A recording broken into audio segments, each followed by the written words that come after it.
Tuhan, kasih anugerah-Mu yang begitu besar di dalam kehidupan kami. Di tengah situasi yang sulit sekalipun, kami percaya tangan-Mu yang kuat dan kokoh itu tak pernah melepaskan kami. Jikalau kami pun bisa jatuh, namun tak pernah tergeletak, karena tangan-Mu yang akan mengangkat kami.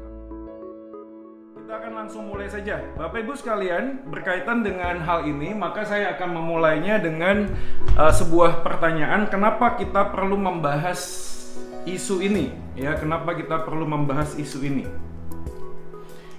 Ini dia, ya. Jadi, kenapa kita perlu membahas tema ini? Karena kita perlu memikirkan ulang pola kehidupan manusia melalui Injil Kristus. Nah, saya mencoba untuk memasukkan beberapa kata penting, yaitu memikirkan ulang dan juga Injil Kristus. Kenapa demikian? Karena hidup manusia itu pada dasarnya sebenarnya hidupnya tidak pernah berubah dalam konteks naturnya. Jadi manusia yang jatuh dalam dosa, dia akan selalu hidup bergumul dengan kehidupan di dalam dosa, apalagi kedagingan dan juga dunia, bahkan si jahat. Nah, pola pikir kita ini harus mulai mengikuti sesuai dengan Injil Tuhan. Kalau Injil Kristus itu tidak lagi menjadi standar, tidak lagi menjadi satu parameternya, maka kita akan tergerus dengan dunia ini. Kita akan kesulitan melihat apa yang sebenarnya Tuhan ingin nyatakan di dalam setiap fase kehidupan. Oleh karena itu, izinkan saya memasukkan satu kalimat demikian. Kenapa kita perlu membahas ini? Tujuannya adalah jemaat dilengkapi dengan hikmat Tuhan untuk menguasai gadget demi kemuliaan Tuhan melalui relasi diri sebagai murid dengan sesamanya yang memberi dampak pada lingkungan. Jadi kita tidak hanya sekedar menguasai gadget itu, karena kita sudah tahu kita tidak mungkin bisa diperhamba oleh apapun, karena itu bertentangan dengan kitab suci, karena kita hamba Tuhan, kita anak Tuhan. Kita menguasai gadget itu, tapi nggak bisa berhenti sampai di sana. Harus langsung maju kepada untuk kemuliaan Tuhan. Nah, bicara tentang kemuliaan Tuhan, itu langsung berkaitan dengan relasi kita dengan sesama kita. Ya, tentu saja dari kalimat ini saja kita langsung bisa introspeksi, karena beberapa kali konflik yang terjadi di dalam rumah tangga kita, konflik yang terjadi antara pasangan suami dan istri, khususnya pasangan muda yang sangat dekat dengan gadget ini, kemudian menjadikan gadget atau kegiatan-kegiatan yang berkaitan dengan internet, teknologi dan lain sebagainya menjadi sumber konflik. Tidak hanya kepada relasi kita dengan sesama, tapi juga memberi dampak pada lingkungan di mana kita tinggal. Jadi Bapak Ibu, saya di awal ini mendorong kita, saudara sekalian, menyemangati kita untuk tidak hanya menjadi penonton di tengah-tengah hingar-bingarnya media sosial. Ya, kita tidak hanya menjadi orang Kristen yang pasif. Tapi melalui sesi ini kita berharap sekali, khususnya di tengah pandemi ini, kita mengambil action yang jelas, memberi dampak ya di dalam lingkungan di mana kita ada.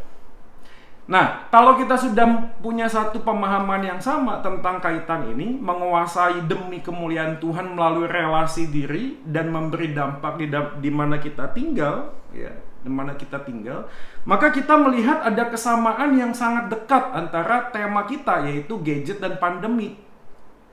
Oke, sebelum ke sana, izinkan saya juga menjelaskan tentang kata dulu ya, karena kadang-kadang gini, kalau pandemi kita sudah jelas lah, ya, sesuatu yang sifatnya sistematis, lalu global dan lain sebagainya. Nanti kita akan lihat beberapa kesamaan, tapi saya mau mengangkat isu tentang gadget. Karena pada waktu kita bicara tentang gadget, kita langsung berpikir tentang handphone.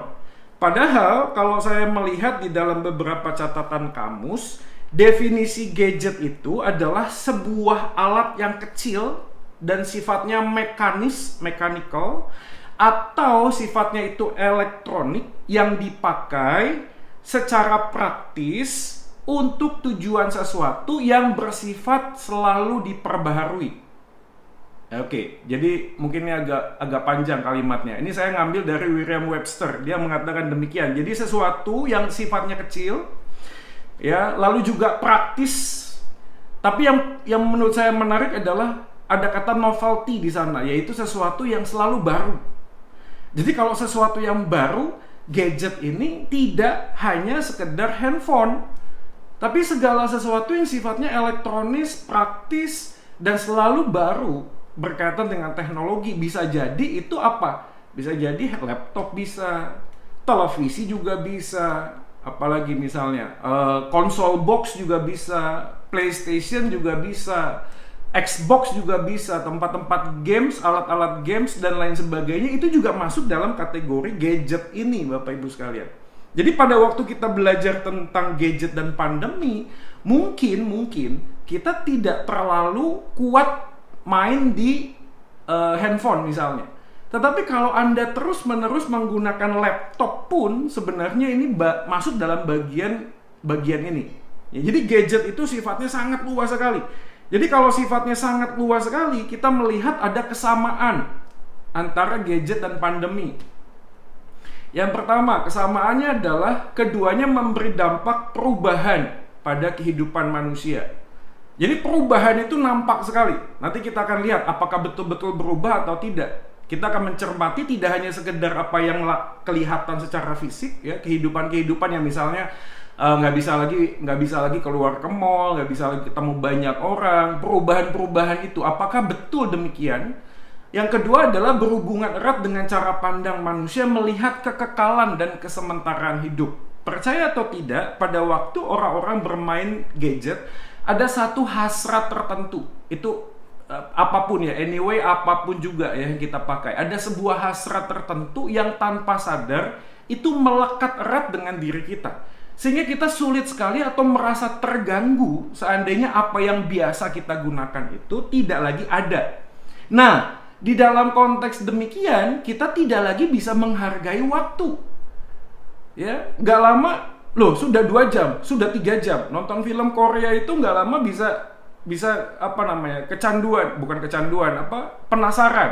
Jadi akhirnya bisa 4-5 episode dalam satu malam misalnya. Ya, sehingga tidak lagi melihat waktu adalah sesuatu yang penting misalnya. Ini ada satu buku yang menarik sekali yang pernah saya baca, dia mengatakan demikian. Manusia itu berani membayar artis, pelawak, itu sangat besar, sangat tinggi. Jauh daripada mereka membayar seorang dokter. Lalu kalimat di dalam buku itu menarik sekali. Kenapa demikian? Karena pada waktu orang itu membayar seorang dokter, mereka itu diingatkan bahwa mereka itu sakit dan mereka akan mati suatu kali kelak.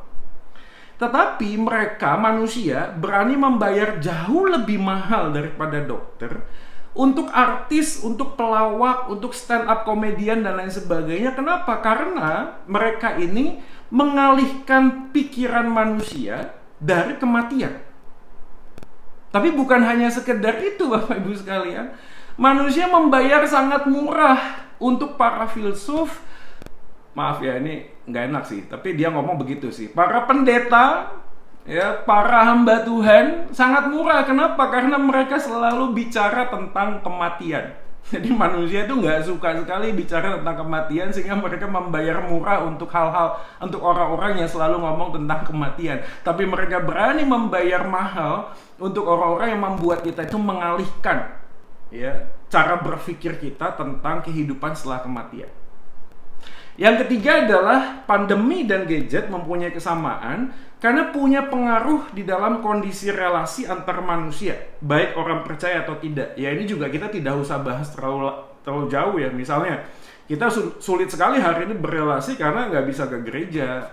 Setiap kali kita mau sekolah spiritualitas, mau PA, kita lewat online dan sebagainya. Padahal ada kesamaan. Kesamaannya adalah pada waktu kita pakai gadget, itu juga ada tagline-nya kok. Gadget itu bisa membuat orang yang jauh menjadi dekat, tapi membuat orang yang dekat menjadi jauh. Kita sulit sekali ngomong sama istri atau suami karena kita terlalu sering pakai WA, pakai Instagram DM dan lain sebagainya, ngomong sama orang yang jauh mungkin. Ya, ada plus ada minusnya, tentu saja. Jadi ketiga bagian ini menjadi penting untuk dibahas malam hari ini karena ada kesamaan yang sangat dekat sekali antara pandemi dan gadget. Nah, waktu kita bicara tentang gadget, ya laptop, mungkin gini ya, supaya nggak membingungkan, saya akan coba mewakili kata gadget ini dengan handphone lah ya, dengan handphone. Karena ada banyak orang juga menggantikan tablet, iPad, ya komputer kecil lah ya dengan handphone ya dan lain sebagainya. Nah, saya coba melihat dari beberapa perspektif. Kalau kita bicara tentang gadget, sudah pasti itu ngomong teknologi. Hari-hari ini di media sosial sudah ramai sekali para pecandu, para pengagum teknologi, karena konon beberapa hari lagi iPhone 12 akan dirilis. Dan yang sangat luar biasa, di tengah-tengah orang yang sangat kesulitan hidup, ekonomi sangat turun, hari ini masih banyak orang yang sedang menanti-nantikan iPhone 12 keluar. Wow. Tapi inilah manusia, mereka selalu menunggu sesuatu yang baru. Dan yang lebih menarik, pada waktu kita ngomong handphone saja, kita ini menjadi sulit ya gini. Kita ini ngomong handphone itu apa sih? Handphone itu kan phone, handphone. Hand itu tangan, phone itu gawai, telepon genggam ya. Jadi telepon genggam. Tapi pada waktu kita beli handphone, apa yang pertama kali kita lihat? Yang pertama kali kita lihat adalah berapa megapiksel kameranya kan. Padahal itu handphone, yaitu alat komunikasi, tapi kita bicaranya tidak hanya alat komunikasi. Jadi sudah berubah fungsinya, sudah tidak lagi tentang komunikasi. Bahkan hari-hari gini agak sulit ya kita menentukan sesuatu itu bagus atau enggak. Android dengan segala macam modelnya, kita bicara tentang apa? Tentang fungsi apa? Fungsi foto. Dan tidak hanya teknologi, tidak hanya fungsi, tapi juga berkaitan dengan budaya tertentu. Maka tidak aneh kalau misalnya kita orang Indonesia yang sangat kental dengan brand, dengan model. Lagi-lagi ini menentukan gaya hidup seseorang. Karena ini bukan hanya alat komunikasi, tapi ini alat identitas diri.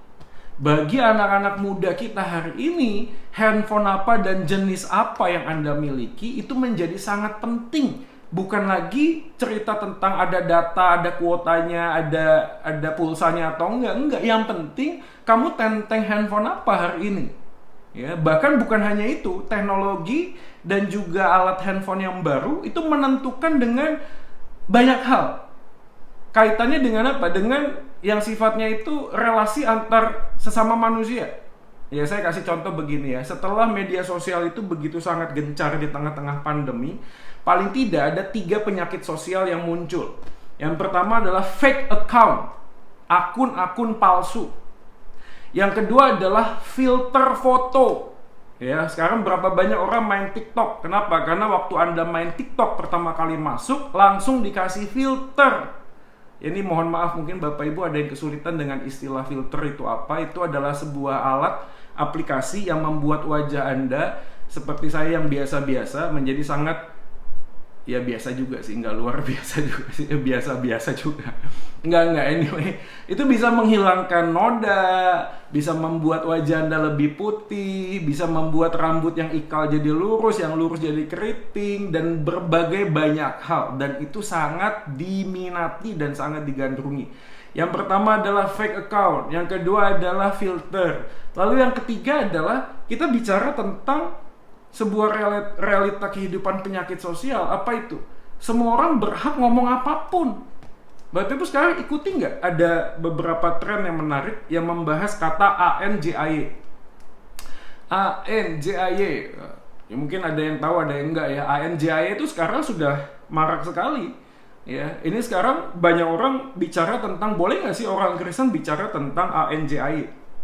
Karena itu bukan hanya sekedar sebuah kata-kata yang disampaikan, bukan, itu identitas.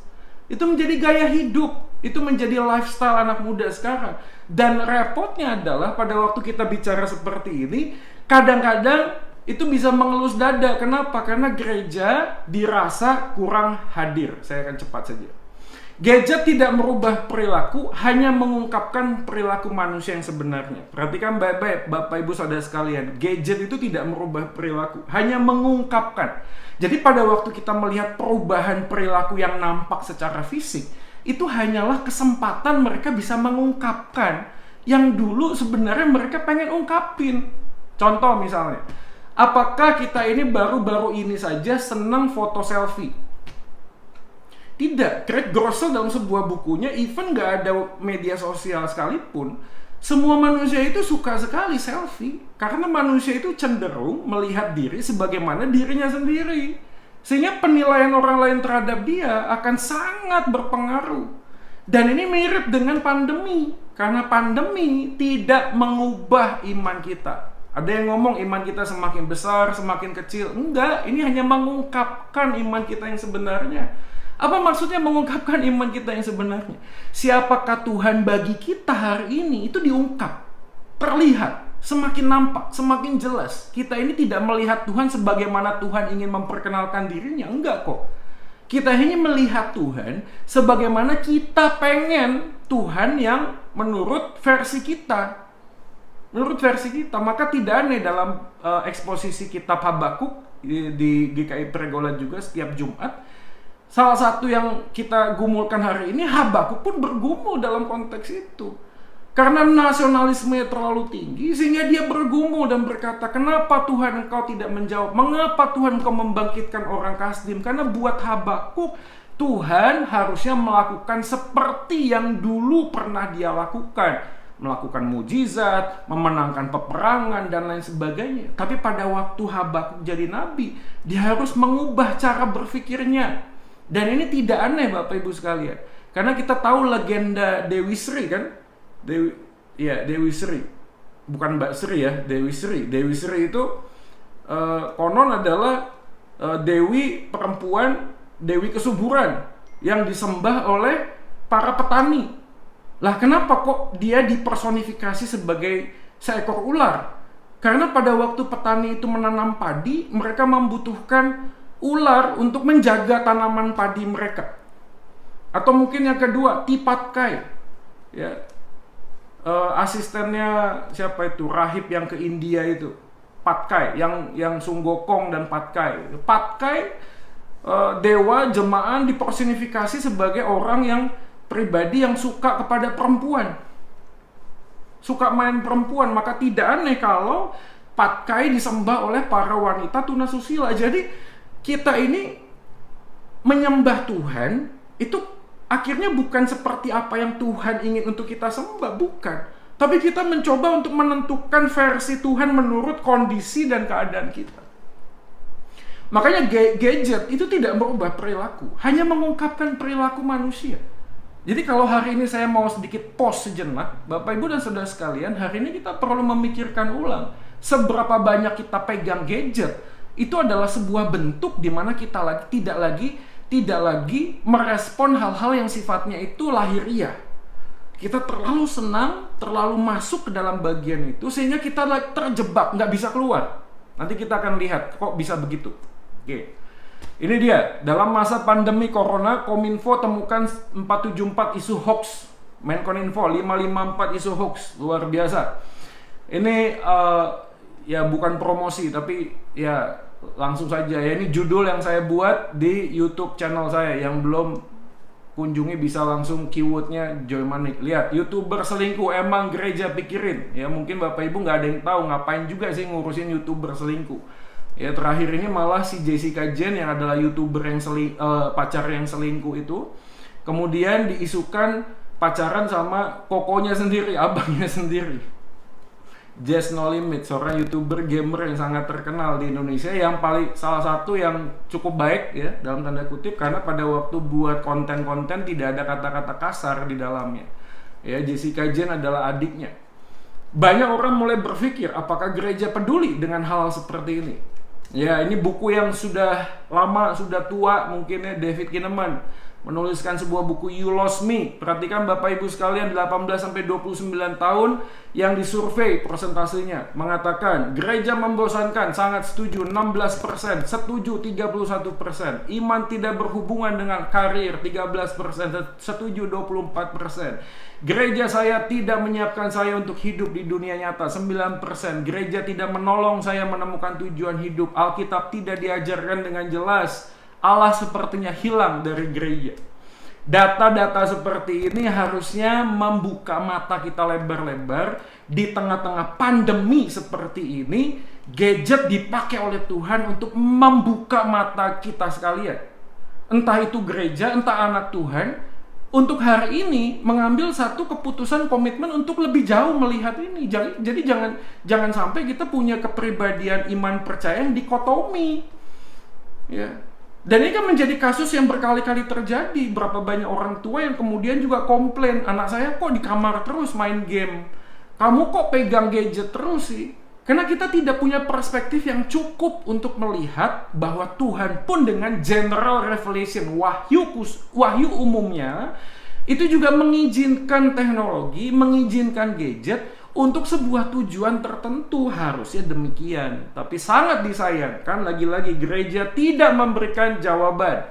Generasi muda Kristen Indonesia 43,5% anak pemuda pernah mengunjungi situs pornografi di internet lebih dari 1 kali. Laki-laki 3 dari 5, perempuan 1 dari 4. Berapa banyak hari ini yang orang tua tidak lagi bisa memperhatikan apa yang dibuka. Bahkan jangan sampai kita juga berpikir bahwa hal-hal yang sifatnya itu pornografi, itu sifatnya hanya sesuatu yang real. Bukan, anime juga begitu. Anime tahu ya, kartun. Yang mungkin dikonsumsi tanpa sadar pada waktu anak-anak kita melihat beberapa web atau misalnya YouTube channel yang sifatnya itu tidak ada pornonya. Belum lagi kalau kita bicara tentang AdSense, tentang iklan, bukan AdSense, advertising. Di tengah-tengah kita nonton ada pop-up. Itu menakutkan karena begitu tiba-tiba muncul, apa yang muncul? Ya alat kontrasepsi, obat memperpanjang alat kelamin pria, bagaimana bisa tidur di ranjang lebih lama, dan lain sebagainya. 10 akun Instagram dengan pengikut terbanyak di dunia. Nomor 1, Cristiano Ronaldo. Ada yang bisa tebak nomor 1 di Indonesia siapa? Yang bisa jawab nanti dapat door prize dari Koharyono. Nggak ada ya. Pada tebak-tebaknya pasti biasanya Raffi dan Nagita ya. Karena itu 2 selebritis digabungin. Enggak, nomor 1 itu Ayu Ting Ting. Saya nggak tahu lagi setelah ini siapa. Ya, tapi by the way 10 akun Instagram. Coba Anda lihat The Rock, Kim Kardashian, Beyonce, Lionel Messi. Itu saya nggak tahu. National Geographic, Justin Bieber, Kendall. Saya juga nggak tahu itu. Dan dari semua akun terbanyak pengikutnya ini kan apa dibalik apa ya? Dari semua apa yang di-follow oleh manusia ini, apa dibalik apa? Kita perlu juga melihat bagian ini. Jumlah unduhan TikTok hari ini dari 2018 dari 0 dikit sekali naik sampai 2019. Hari ini mungkin jauh lebih tinggi. Jumlah unduhan aplikasi WhatsApp, Facebook Messenger, TikTok, Facebook, Instagram sangat tinggi sekali. Ya. Instagram Insanity, kegilaan Instagram. Bayangkan 100 juta monthly active user, pengguna aktif setiap bulan. 40 juta foto per hari, 8.500 likes per second, 1.000 komen setiap detik. Bayangkan. Dari sekitar usia yang ada di sini, kalau Bapak Ibu bisa lihat, Anda bisa memperhatikan siapa yang ada di dalam kategori hijau dan oranye. Di usia yang biru misalnya. Ini hal yang membuat kita ini kemudian harusnya tersadar. Bapak Ibu dan Saudara sekalian, dunia betul-betul berubah. Bukan perilaku dan isi hatinya yang berubah, bukan. Tapi dunia membuka wadah sebesar mungkin, seluas mungkin. Untuk apa? Untuk eksistensi diri setiap manusia bisa nampak. Sekarang siapa yang tidak bisa mempunyai stasiun televisi sendiri? Semua orang bisa. Anda kalau lihat di YouTube ada orang itu, yang saya juga baru tahu dari Rembuk Nasaat saat itu, ada orang yang memvideokan dirinya itu hanya tidur, hanya jongkok di lantai berjam-jam, nggak ngapa-ngapain. Dan itu yang follow luar biasa, mengerikan sekali. Ada apa dunia ini? Ini sudah kuno juga ya, dari sebuah survei Kominfo yang memblokir dulu 2 kali 24 jam games berbahaya yang diunduh jutaan kali. Peneliti mengungkapkan main game dengan mengandung unsur kekerasan menyebabkan seseorang anak mati rasa. Anak akan mudah melakukan kekerasan, kehilangan empati, tidak bisa hormat pada orang tua. Ini sudah ada gitu loh. Sudah ada surveinya, sudah ada yang membuat penelitian. Tetapi pada waktu kita mengerti dan memahami bagian ini, apakah kita bisa mengubah perilaku anak-anak kita? Tidak. Karena pada waktu Anda mengatakan, sudah jangan main game lagi, apa yang terjadi? Kabur anaknya kok. Kalau nggak kabur ngapain? Banting pintu. Sebuah perilaku yang mengagetkan mungkin, mengejutkan. Karena memang ada sesuatu di dalam dirinya yang tanpa sadar itu sudah mulai berubah. Nanti kita lihat dalam konteks bagian ini. Berita satu mengatakan ada, ini juga sudah kuno, ISIS ada di YouTube sekarang, cara buat bom dan lain sebagainya.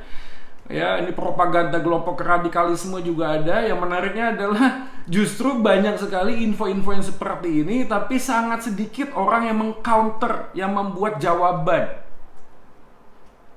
Ini bilangan Research Center, Iman Kristiani dan Kebangsaan, penggunaan media sosial berdasarkan tujuan hidup memuliakan Tuhan, melawan hoax. Skala 6 sampai 7, 78,3%. Meningkatkan cinta tanah air. Skala 6 sampai 7, 86,7%. Ini maksudnya apa? Yang positif tuh mengatakan iya. Betul. Bagaimana kita menggunakan media sosial yang punya sebuah tujuan memuliakan Tuhan, itu mempunyai pengaruh. Di mana? Di dalam kedamaian bangsa ini, meningkatkan cinta tanah air. Jadi umat Kristiani memiliki tujuan hidup memuliakan Tuhan, cenderung lebih menggunakan media sosial. Bagaimana dengan kita hari-hari ini? Apakah survei ini bisa diperdebatkan? Saya yakin bisa. Tapi paling tidak, ini memberikan sebuah gambaran buat kita. Maaf. Oke, ini adalah 3 judul yang saya kasih sebagai teaser. Ya, dan cukup mengejutkan buat saya. Karena kalau Anda lihat video yang pertama, itu 2 bulan yang lalu, pada waktu dibuat thumbnail, sebuah clickbait judul, Rasul Paulus saja bercerai, masa aku nggak boleh? Itu ditonton 3,8K. Ternyata Ahok menikah lagi, 1,5K. Ini berurutan ya. Apa benar orang yang bercerai tidak bertobat? 1,1K. Bapak Ibu jangan sampai kita ini salah melihat bagian ini. Saya bukan ngomong promosi lalu Anda harus lihat isinya, bukan. Tapi bagaimana orang membuka dan melihat, itu menjadi sebuah kecenderungan.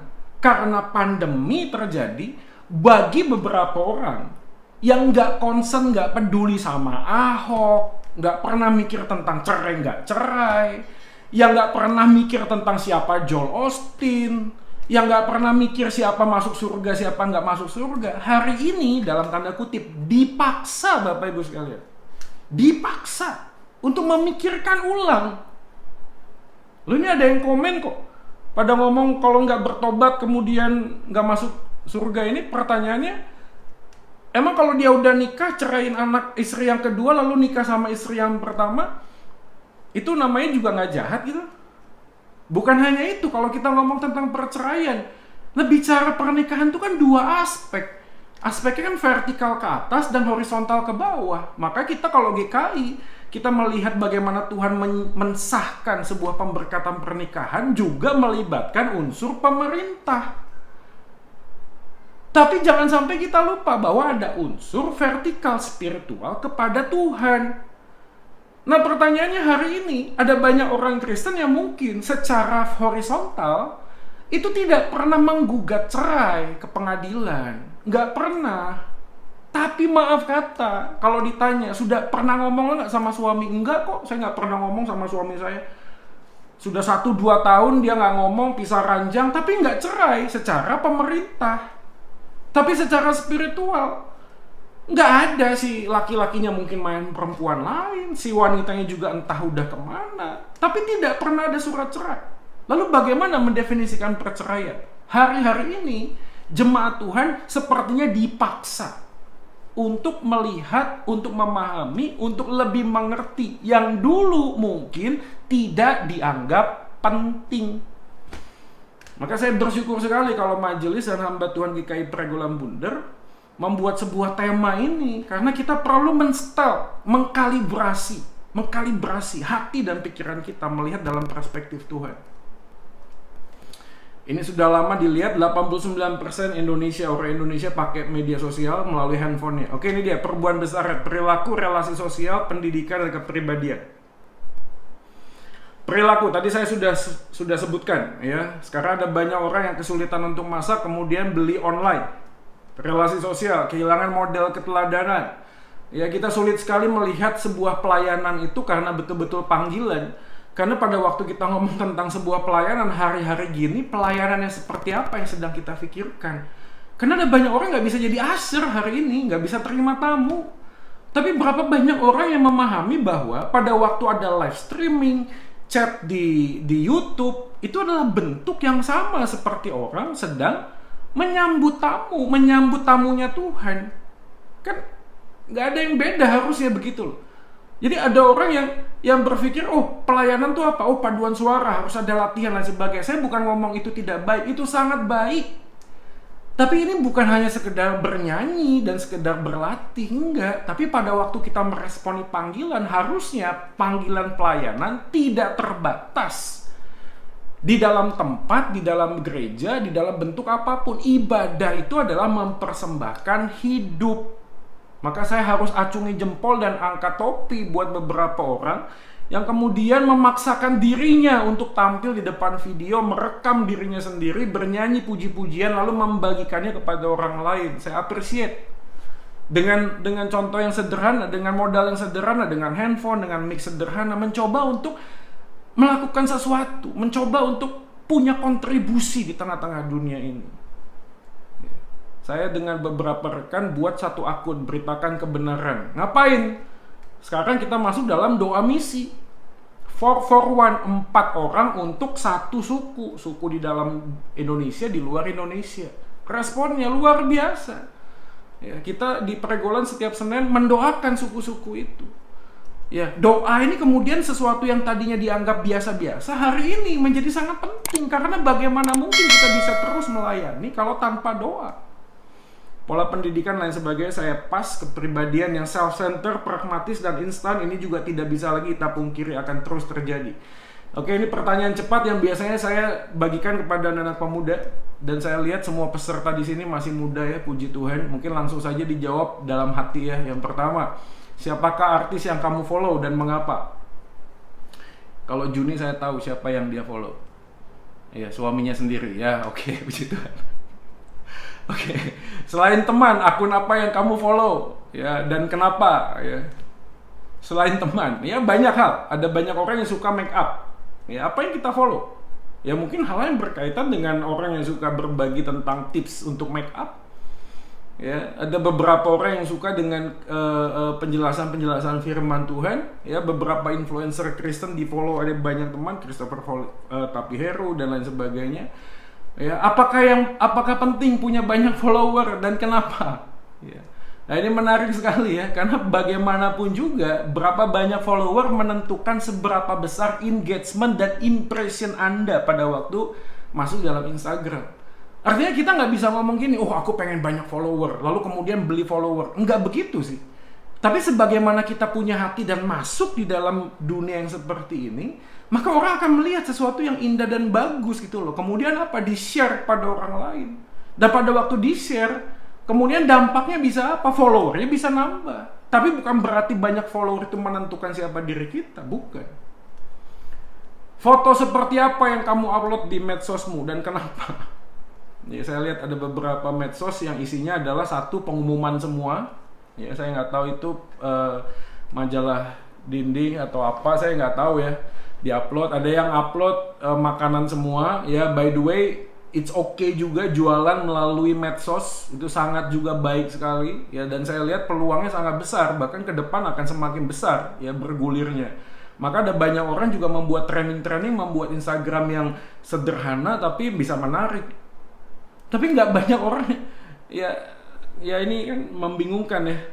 Ya, saya pernah ditanya sama satu orang waktu anak-anak pemuda itu buat training make up. Lalu dia bilang begini, wah Pak Jo ini nggak bisa mensyukuri apa yang Tuhan kasih. Lalu saya bilang begini, maaf, maksudnya nggak mensyukuri itu apa? Iya, kalau misalnya sudah yang Tuhan kasih seperti apa, ya terima saja. Saya bilang gini, ya saya menerima Pak, semua ciptaan Tuhan sebelum jatuh dalam dosa Pak. Tapi setelah manusia jatuh dalam dosa, maaf Pak ya di muka kita ini terlalu banyak minyak Pak.